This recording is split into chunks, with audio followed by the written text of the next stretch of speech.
전북 브리핑입니다. 성희롱과 갑질 논란이 일었던 지역 농협 조합장 중 절반 가까이가 경징계를 받은 것으로 나타났습니다.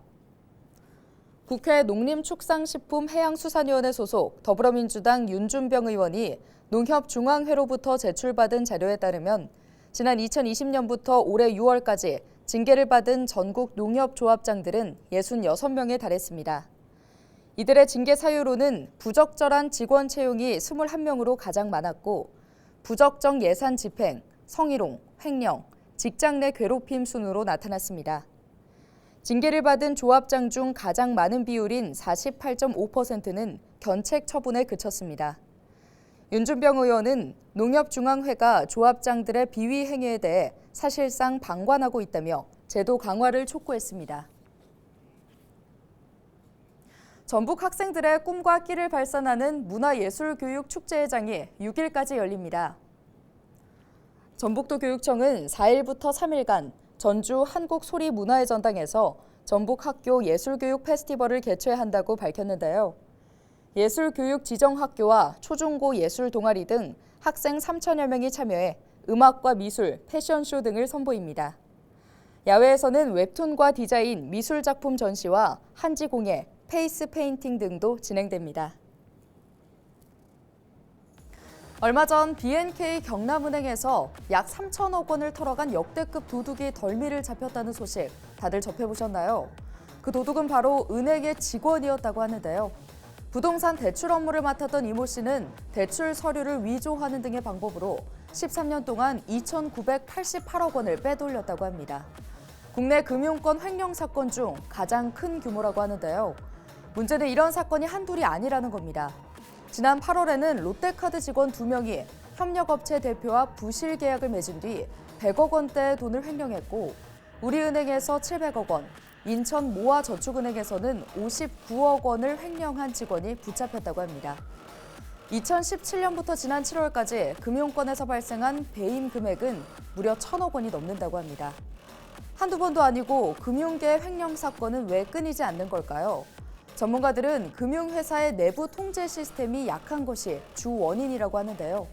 여러 사람이 돌아가면서 업무를 맡는 게 아니라 한 사람이 한 부서에서 오래 일하는 시스템이 대표적인 문제로 꼽힌다고 합니다.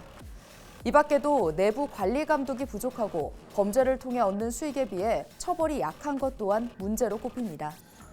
전문가와 국회는 처벌 수위를 강화하거나 대형 금융사고는 경영진이 책임지도록 하는 등 철저한 통제 시스템을 갖추기 위한 대책을 마련하고 있다고 하는데요. 소 잃고 외양간 고치는 격이라고 볼 수 있지만 이제라도 제대로 된 체계를 갖춰 앞으로는 우리 모두 안전하게 은행을 이용할 수 있어야겠습니다.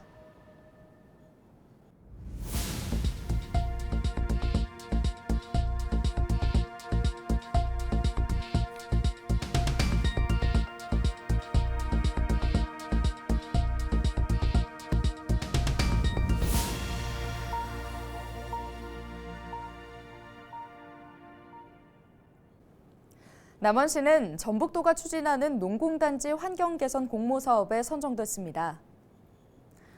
남원시는 이번 공모사업 선정으로 사업비 2억 원을 확보해 노암 농공단지 구내식당 환경 개선을 추진할 계획이라고 밝혔는데요. 또 노암 농공단지 협의회를 통해 제안된 근로자 편의 공간과 휴게실도 확충해 나갈 계획입니다.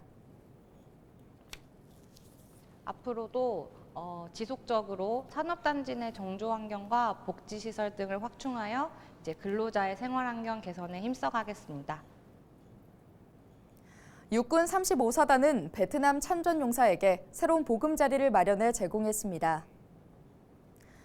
육군 제35보병사단은 정읍시 감곡면에 거주하는 베트남 참전용사 74살 김용문 씨의 자택에서 제397번째 나라사랑 보금자리 준공식을 열었다고 밝혔는데요.